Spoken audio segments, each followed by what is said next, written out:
Welcome back to another horror story না, আসলে basically আজকে আমরা অনেকগুলো ঘটনায় শুনবো, টু বি এক্স্যাক্ট 3টা ঘটনা শুনবো। তবে যদি আপনি টিকটক অথবা ফেসবুকে দেখে থাকেন তাহলে হয়তোবা প্রতিটা ঘটনা আলাদা আলাদাভাবে প্রকাশ করা হবে, আর যদি ইউটিউবে দেখে থাকেন তাহলে সবগুলো ঘটনা একসাথেই পেয়ে যাবেন। তাহলে চলুন বেশি কথা না বাড়িয়ে, কারণ অনেকদিন আমি কোনো ভিডিও পোস্ট করিনি, সরাসরি ঘটনায় চলে যাচ্ছি।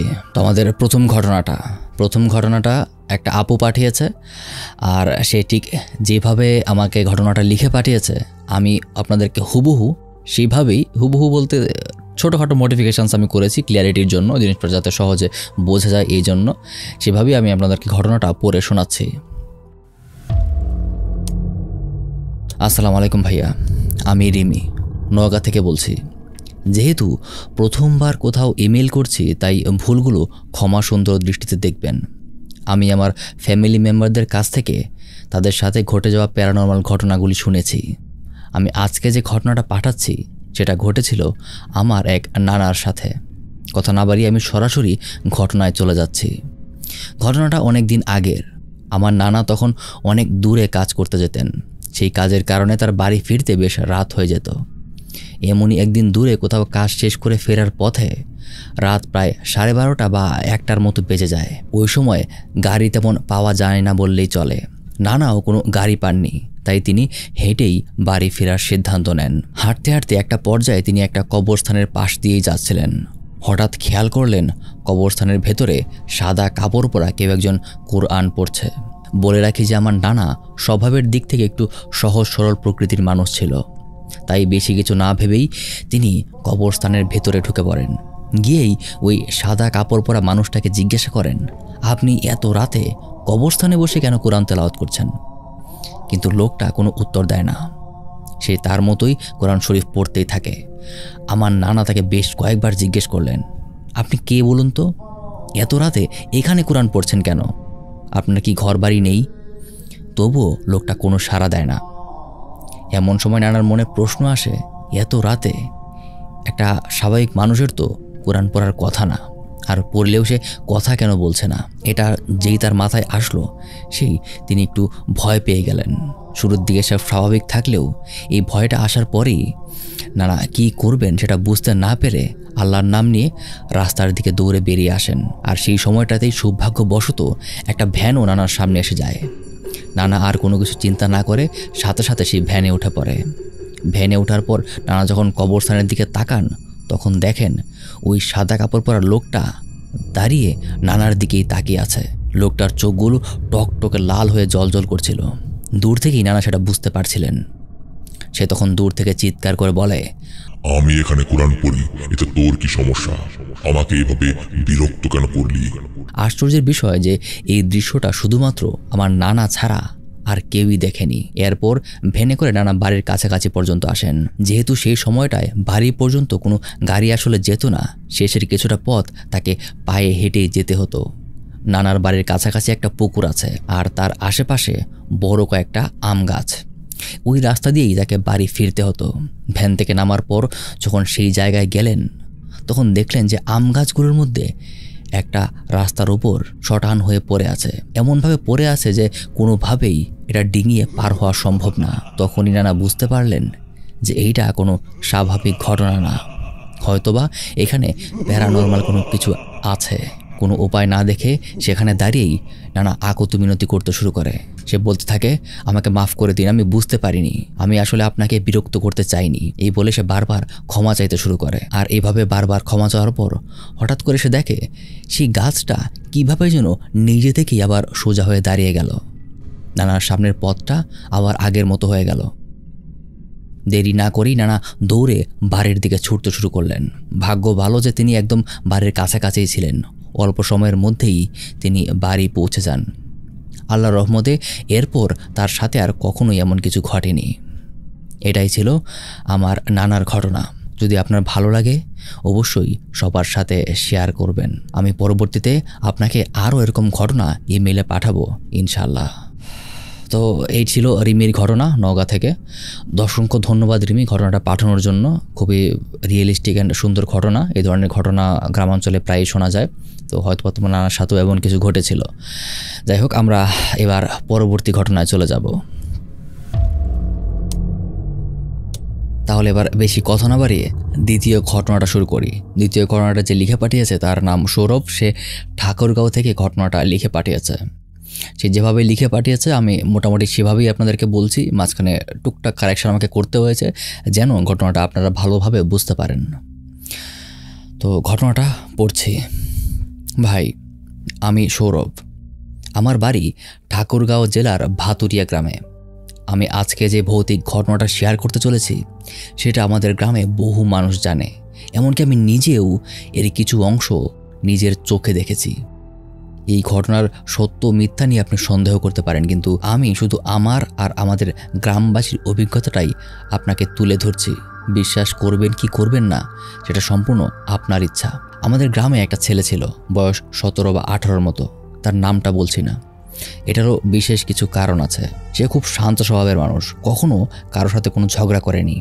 একদিন সে আর তার বন্ধুরা গোসল করা আর মাছ ধরার উদ্দেশ্যে গ্রামের বাইরের একটা নদীতে যায়। নদীটা আমাদের গ্রাম থেকে প্রায় আধা কিলোমিটার দূরে। নদীর এই পাশে বাংলাদেশ আর ওই পাশে ভারত।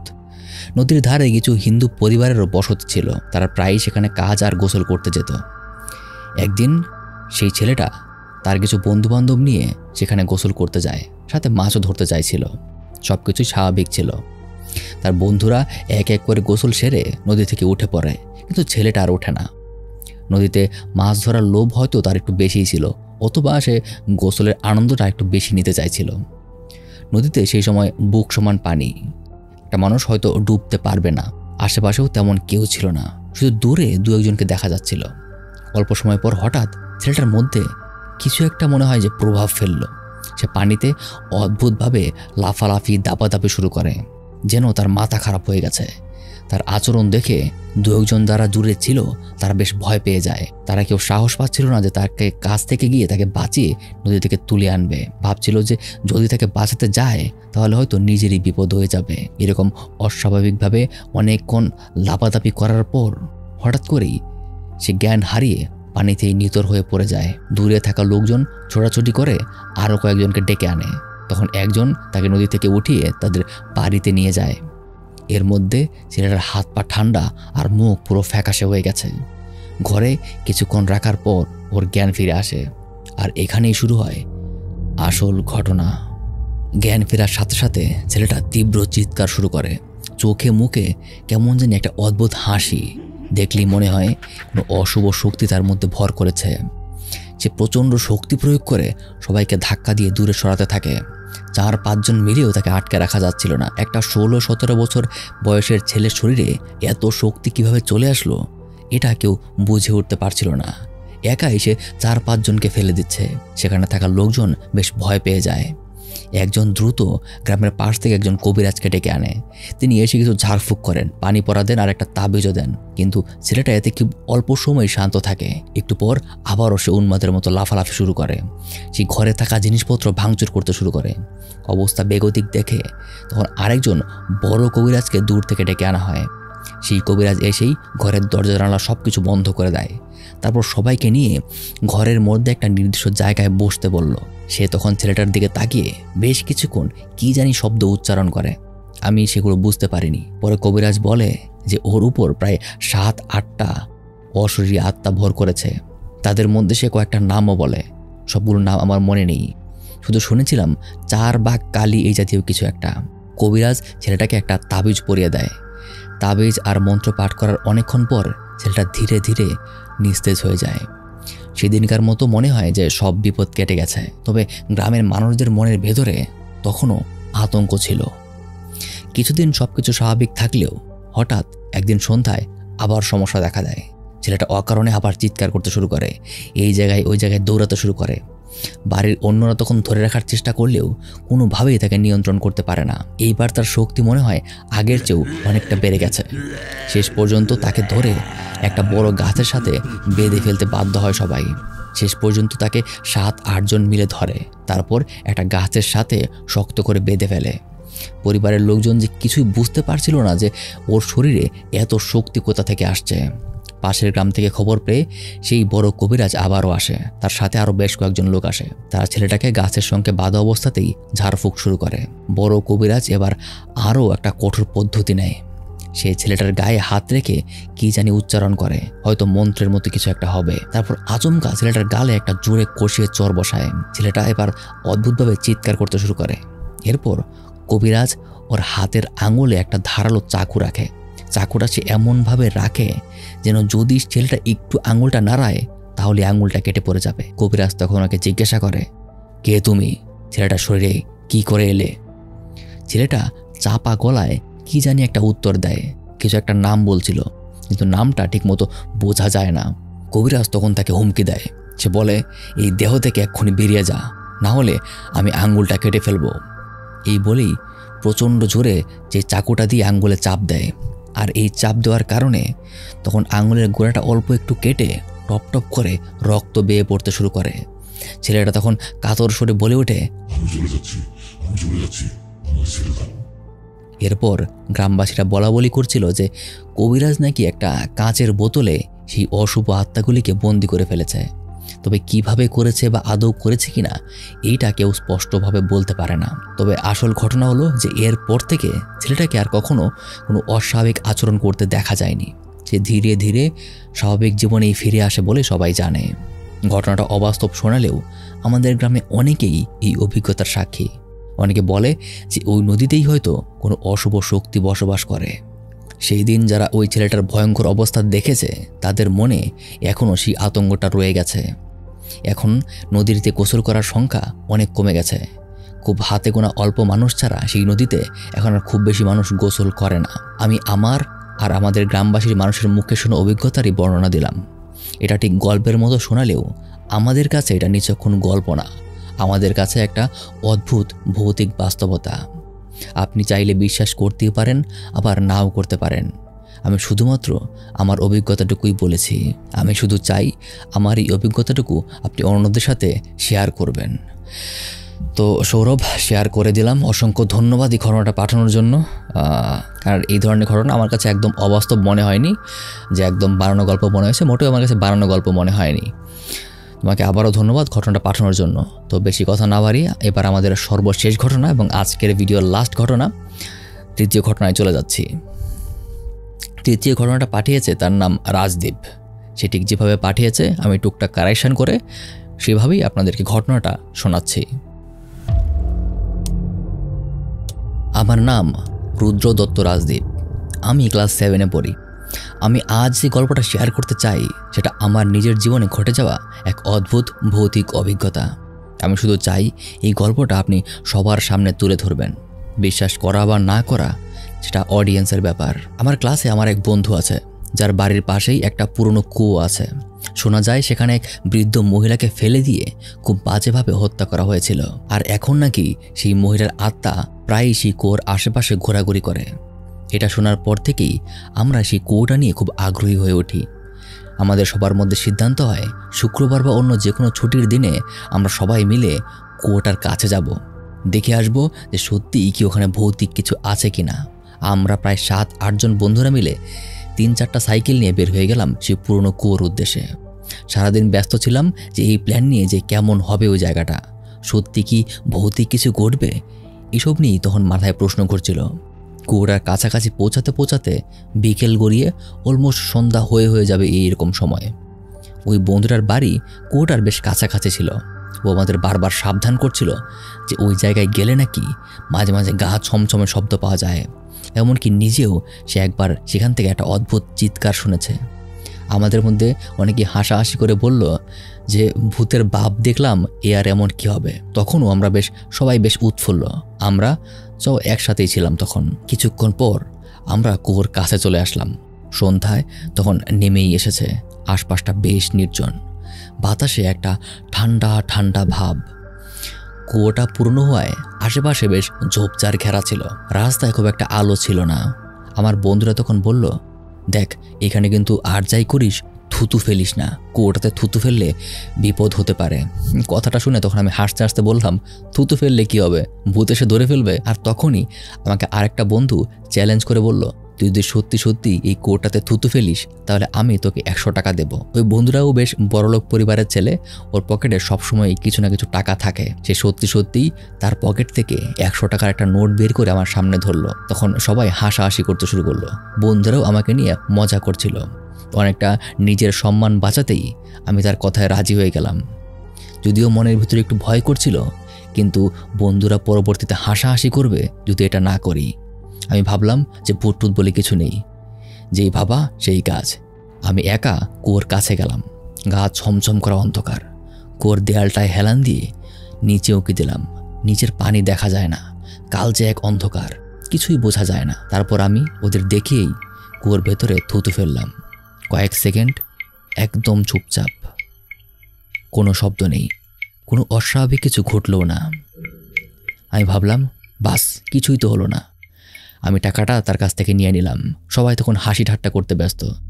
হাসি ঠাট্টা করতে করতেই ওখান থেকে ফিরে যাব অবস্থা। তখন সন্ধ্যা প্রায় 6:30 বা 7টার মতো বাজে। হঠাৎ আমরা স্পষ্ট একটা চিৎকার শুনতে পাই, একদম কর্কশ, যেন কোনো বৃদ্ধ নারী আর্তনাদ করছে। আমাদের এই বন্ধু, যার কুয়োর পাশে বাড়ি, সে সঙ্গে সঙ্গে বলে, ভাই আমি আর পারবো না, আমি বাসায় চলে যাচ্ছি। আমরা এবার ভয় পেয়ে গেলাম। সবাই আমরা চিৎকারটা শুনেছি, কিন্তু মনকে বোঝানোর জন্য তখন বলছিলাম যে আমরা হয়তো ভুল শুনেছি, এটা কোনো জন্তু জানোয়ারের চিৎকার হবে। এর মধ্যে সবাই মিলে সিদ্ধান্ত নিলাম, চল সাহস করে সবাই আবার একবার কুয়োর কাছে গিয়ে দেখে আসি যে শব্দটা ভেতর থেকেই এসেছে কিনা। কিছুক্ষণ আগে যে হাসি ঠাট্টা ছিল তা এখন আর নেই। সবাই ভেতরে ভেতরে একটা আতঙ্ক অনুভব করছিলাম। এর মাঝে আবার এক বন্ধুর বাসা থেকে কল আসে। ফোন করে তাকে এখনই বাসায় ফিরতে বলা হয়। সে আমাদেরকে ফেলেই জরুরিভাবে সেখান থেকে চলে যায়। আমাদের দলটা তখন ছোট হয়ে গেল। আমরা যেখানে 7-8 জন ছিলাম সেখানে আমরা এখন 6 জন হয়ে গেলাম। সন্ধ্যা তখন পুরোপুরি চলে এসেছে। চাঁদের আলো ছাড়া আর কিছুই নেই, যা আছে সেখানেও বেশ ঝাপসা ঝাপসা দেখা যাচ্ছিল। আকাশের আলো একদমই কমতে শুরু করেছে। তখন আবারও একটা চিৎকার শোনা গেল। এইবার মনে হলো শব্দটা বেশ কাছে আর বেশ কর্কশ। এবার আমরা ভয়ে একদম জমে যাই। একজন বলল, চল এখনই পালাই। আরেকজন বলল, আর থাক, দেখে যাই কি হয়। হঠাৎ দেখা গেল সেই বন্ধুটা, যার কুয়োর পাশে বাড়ি, সে রেগে গিয়ে বলল, তোরা যা ভাই, আমি পারবো না, আমার আর সাহস করছে না। আমরা কয়েকজনকে নিয়ে ওকে কিছুটা পেছনে রেখেই কুয়োটার দিকে এগিয়ে গেলাম। তখন আমার ভেতরটা কেমন জানি ধুকপুক করছে। কেউ চোখে মুখে আতঙ্ক নিয়ে চারপাশে তাকাচ্ছে কিনা এটা বোঝার চেষ্টা করছি। ঠিক সেই মুহূর্তে আবারও একটা তীব্র চিৎকার। সেই ভয়ানক শব্দ শোনা মাত্রই চারপাশে যেন একটা বাতাস বইতে শুরু করলো। এতক্ষণ একদম শান্ত পরিবেশ ছিল, কোথাও একটা পাতাও নড়ছিল না। হঠাৎ করেই এভাবে বাতাস শুরু হয়ে যাওয়ার কারণে এবার আমরা সবাই ভয় পেয়ে যাই যে হঠাৎ করেই বাতাস কিভাবে শুরু হয়ে গেল। চিৎকারের সাথে সাথেই এই বাতাস তো আসার কথা না। সবাই তখন ভয়ে দৌড়ে ছোটাছুটি করতে শুরু করি। আমিও পালানোর জন্য দ্রুত দৌড় দেই, কিন্তু হঠাৎ আমার পা কিভাবে যেন আটকে যায়, আমি মাটিতে পড়ে যাই। তখনই আমার পায়ে অদ্ভুত একটা ঠান্ডা হাতের স্পর্শ আমি অনুভব করি। সাথে সাথে ভয়ে আমি অজ্ঞান হয়ে যাই। এরপর আমার আর কিচ্ছু মনে নেই। আমি যখন চোখ খুললাম তখন দেখি আমি আমার ঘরে, আমার বাবা মা আর কয়েকজন বন্ধু আমার পাশে দাঁড়িয়ে আছে। ওরা আমার জ্ঞান ফেরার অপেক্ষা করছিল। মা কিছুটা রাগ নিয়ে আমাকে বকাবকি করছিল যে সন্ধ্যাবেলা ওই জায়গায় আমি কেন গেলাম। বুঝলাম যে তাদের মনেও প্রচণ্ড আতঙ্ক কাজ করছে। পরদিন যখন একটু সুস্থ হই তখন আমি আর বন্ধুদের সাথে আবার দেখা করি। ওদেরকে জিজ্ঞাসা করি যে আমার অজ্ঞান হয়ে যাওয়ার পরে আসলে কি হয়েছিল, আমাকে বাড়ি পর্যন্ত তারা কিভাবে আনলো। তখন ওরা যেটা বলে এটা আমি এখনও পুরোপুরি বিশ্বাস করে উঠতে পারি না। তারা বলে যে তোকে যখন আমরা মাটিতে পড়ে যেতে দেখি একটা অদৃশ্য ছায়ার মতো কিছু একটা তোর পা ধরে তাকে টেনে নিয়ে যাচ্ছে। আমরা তখন ভয় পেলেও হাল ছাড়িনি। আমরা উল্টো তোর হাতে গিয়ে ধরে তোকে টেনে সেখান থেকে দূরে সরিয়ে নিয়ে আসি। আর তখনই একটা ভয়াবহ চিৎকার হয়। আমাদের মনে হয় এই অশরীর সত্তাটা তোকে আবার কুয়োতে টেনে নিয়ে যেতে চাইছিল। বুকে সাহস নিয়ে আমরা কয়েকজন মিলে তোকে টেনে হিঁচড়ে সেখান থেকে বের করে নিয়ে আসি। এইটা শোনার পর আমার শরীরটা একদম ঠান্ডা হয়ে যায়। আমার নিজের আসলে তখন কিছুই মনে নেই। আমি জানিও না যে আমার বন্ধুরা আসলে কি সত্যি বলেছে নাকি শুধুমাত্রই আমার সাথে মজা নিয়েছে। কিন্তু এটা সত্যি, আমার বন্ধুরাই আমাকে আমার বাসা পর্যন্ত নিয়ে এসেছিল। যাই হোক, এটা আমার জীবনের একটা ভৌতিক অভিজ্ঞতা। আমি জানি না যে সেই অশরীর সত্তা আদৌ ছিল কিনা বা কে ছিল। সেটা কি সত্যিই সেই বৃদ্ধার আত্মা যে ওখানে ঘোরাঘুরি করছে? তবে এটা আমার স্পষ্ট মনে আছে যে আমার পায়ে আমি একটা ঠান্ডা হাতের স্পর্শ আমি অনুভব করেছিলাম। সেই ভয়ানক অভিজ্ঞতা আমি আজও বলতে পারি না। এখনও সেই ঠান্ডা হাতের অনুভূতি আমার স্পষ্ট মনে আছে। শুনেছি এখনও অনেকেই পুরনো কুয়োটাকে এড়িয়ে চলে। কেউ কেউ বলে যে রাতের বেলা কাছে গেলেই অদ্ভুত কান্না অথবা চিৎকার শোনা যায়। সেই বৃদ্ধের অতীত ইতিহাসও আমি ঠিক জানি না, যে কেন তাকে মারা হয়েছিল আর কেই বা তাকে মেরেছিল। যাই হোক, এই গল্পটা যদি আপনি সবার সাথে ভাগ করে নেন আমি অনেক খুশি হব, কারণ যা ঘটেছে তা নিয়ে আমার অনেক প্রশ্ন আছে। আমিও গল্পটা পুরোপুরি বিশ্বাস করতে চাই না, কিন্তু এর কোনো সঠিক ব্যাখ্যাও আমি খুঁজে পাইনি। তাই বিশ্বাস করা ছাড়া আমার কাছে আর কোনো অপশন নেই। তো এই ছিল রাজদীপের পাঠানো ঘটনা। ধন্যবাদ রাজদীপ।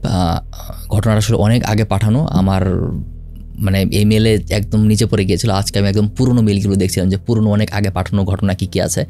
তো সেগুলো থেকে খুঁজতে গিয়ে আমি ঘটনাটা প্রায় 10-15টা ঘটনা পড়ার পর আমি বেছে 3টা ঘটনা বাছাই করি। অ্যান্ড বেস্ট 3টা ঘটনা আমি আপনাদের শোনানোর চেষ্টা করলাম আজকে। আপনাদের এরকম কোনো ঘটনা থেকে থাকে যেটা আপনার নিজের অভিজ্ঞতা বা কোনো ধরনের কারো আত্মীয়র কাছ থেকে শুনেছেন, বিশ্বাসযোগ্য ঘটনা, অবশ্যই বানানো ঘটনা না, সেটা আমার সাথে শেয়ার করতে পারেন। ডেসক্রিপশানে ইমেল আছে, অথবা ইমেলটা আমি বলে দিচ্ছি storymaruf@gmail.com।